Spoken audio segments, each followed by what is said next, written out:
my opinion, the most important part of making a dark melody is being able to take advantage of dissonant notes.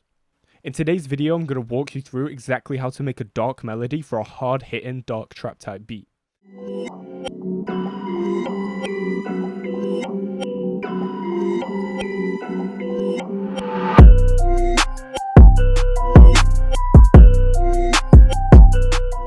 So we're going to pull up over here onto FL Studio.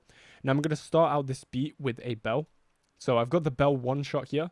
With one shots, you want to make sure to turn down the delay, attack, decay, sustain, and release, but only keep the hold all the way full. Then you want to make sure cut itself is disabled.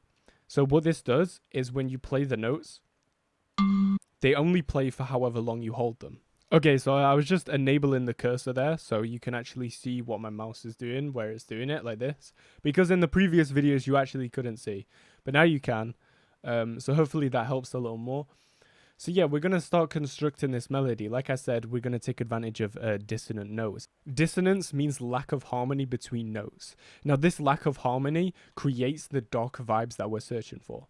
So a cool little trick to make these types of melodies is we're going to do like this. So we're going to start on the note just below our root note, which is C. We're going to extend it like this, then put the note here. So listen. It sounds really cool. Now all we're going to do is we're going to copy this along like this and copy it, hit Control, then the up arrow, and then go to each second and put this up. I want it to be more like this instead.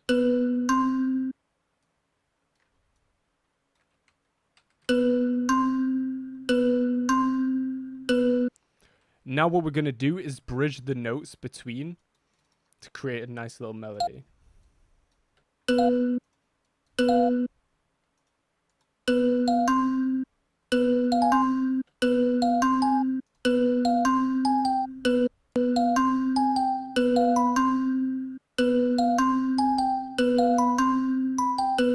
Now again here I'm taking advantage of these dissonant notes being played right next to each other like this.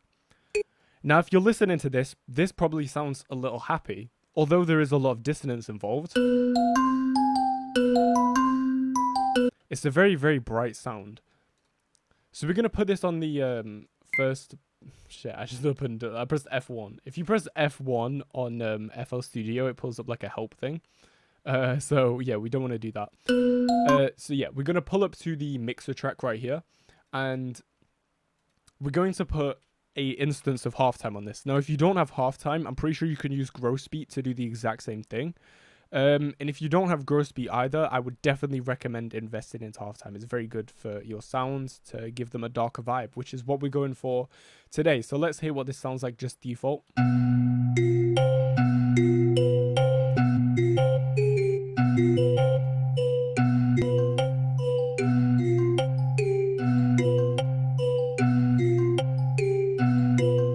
Oof, that sounded sick.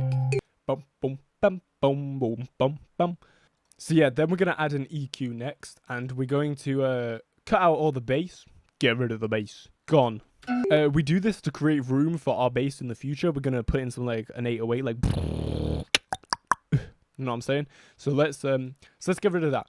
Now, when you're making these dark melodies, you want to really use a lot of atmosphere. So we're going to pull up Labs. One of my favorite free VSTs here. I like to generally use free things on this channel just to get, beginners more interested, because, if you get into music and you see everyone with these top tier plugins, it's going to put you off a little bit. So I want you to feel comfortable with it's down to the skill, not what you have. Obviously what you have will help, but you don't necessarily need it. So we're going to pull up the frozen strings, I think, here. I think I really like the frozen strings for this. Yeah, listen to that violin. Listen to this cello. Yeah, no, this violin's really, really sick for textures, especially for this kind of beat. So we're going to pull up here. We're just going to follow the bass note like this. You can't really hear that, so we're going to put it up higher. Yeah. We're just going to have that on these two, just to add a little texture. We're going to put that on the second mixer track, and we're going to turn that way down. So that sounded really clean as it is. I think now we're going to add some chords to complement our melody with the bell.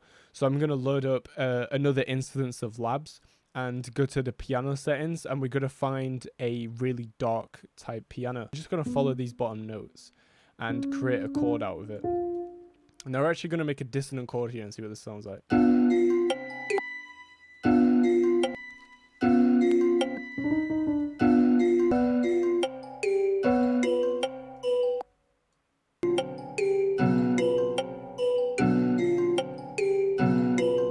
I started off with a minor chord for the start, like here. This is just a regular minor chord, and then I put this note down one. Now this is very common in a lot of producers' beats, but I really like how it fits the vibe. So now I'm going to layer the top notes an octave higher and just put a note down like this. We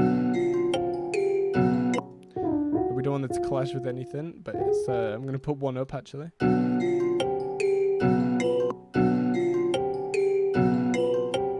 We're actually going to load up an instance of halftime again on the piano. Just go, woo, spooky, spooky. So, yes. And then we're going to also cut the bass once again. Like this.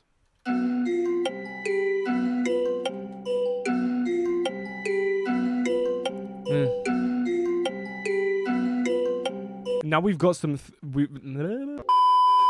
Now we've got some core elements. We're going to put this onto our mixer and split by channel. Now we're going to mess with our melody a little bit, and we're going to export this by hitting Control-Alt-C. This is going to export with all the effects on it. Next up, we're going to go over here. We're going to clone it by holding Shift, dragging down. You want to click up here, click Make Unique. Now we're going to reverse the sample. Then we're going to click here. We're going to click Chop, time-based in bars. Actually, no, we're going to chop it in beats. Now we're going to drag these to the start, because when you reverse the sample, it's not got the same chord progression. So you have to rearrange these blocks. So the last one is first and the first one is last. Obviously, because it's reversed, it's not going to have the same progression. So let's just do this like this. Is this exciting? Whoa, that sounded super posh. Yeah, so we're just going to get this like this, and now it's here. So, cool. What the fuck? Do I know how to speak? So now if we play this, it's a little crazy, right? So what we're going to do is we're going to cut out some of them and just go. Just going to keep a few. So we're going to keep this texture just the same. And the chords, I think we're going to straight up just reverse these. So let's export them. Oh, I was like, where did they go? But they're just really quiet, apparently. These sound way, way darker with when they're reversed.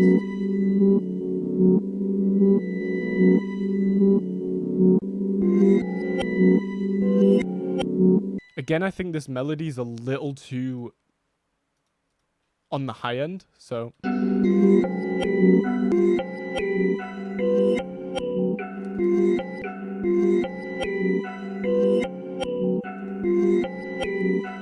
we're going to load up Contact, and there's a couple of free, if we click on 25, there's a couple of free soundscapes in here that we can use.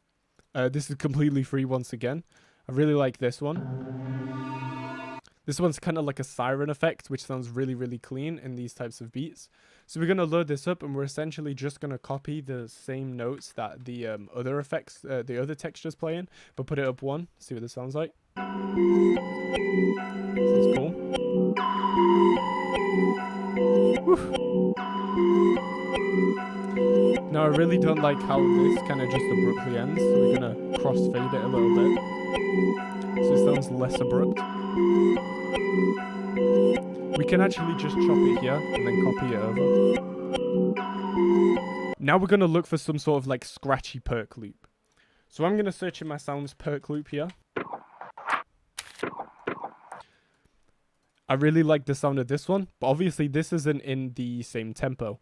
So you want to go over to here, click fit tempo, and we're going to type in the tempo. But since we're doing this beat at double time, which is 150, and this is at 82 BPM. If we put in 82 BPM, I'll show you what will happen.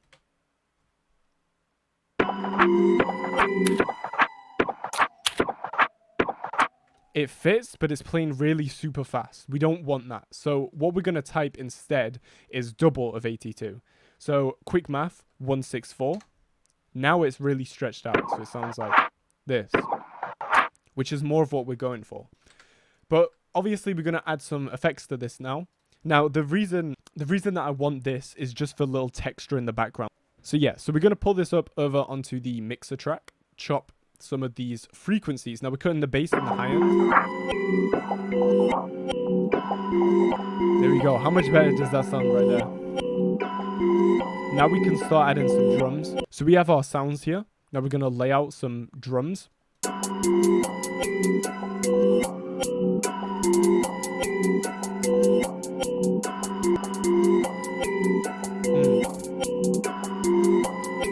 we got a nice swingy hi-hat loop here. Now we're going to introduce our snare, but we're actually going to turn this snare down a bit because we don't want it to be too loud. That is really loud.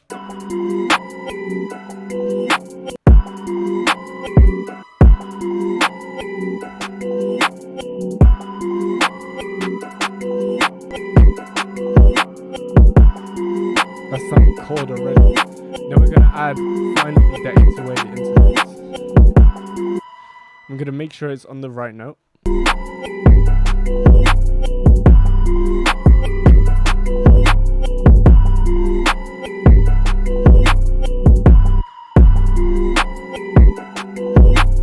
So there you have it. There's the beat, there's the dark melody. But you really want to get creative with how you arrange this. Now, again, what I like to do in beats is bring in a lot of the instruments, a lot of the sample, and then remove most of them to let the drums hit harder. So we're going to do exactly that as well for this beat. But we're going to set it like this. We're actually going to put in the piano for the start. I want the piano at the start to be playing normally. Sorry, I like to just in case you're still here, I like to just make you uncomfortable. So we're going to start with this. Yeah.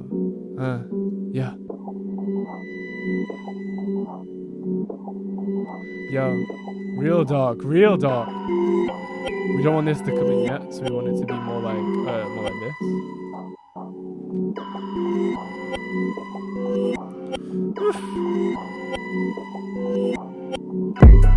Yeah, wait, so it drops like this.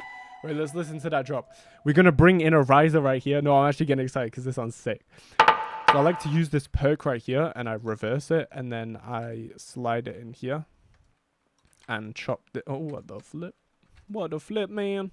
Then we grab it like this. Let's listen to this beat. Okay.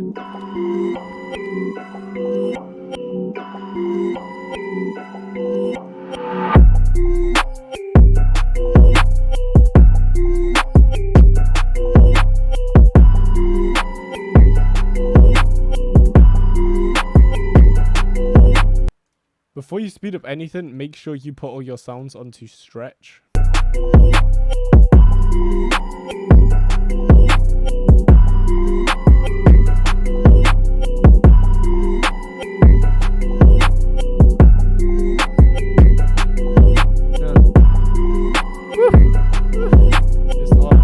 So let me know in the comments if you like that beat and if you got any gems from this video.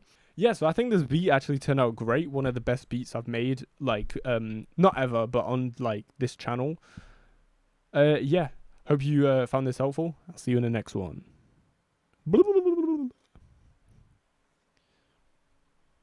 Yes, I'm going to do this every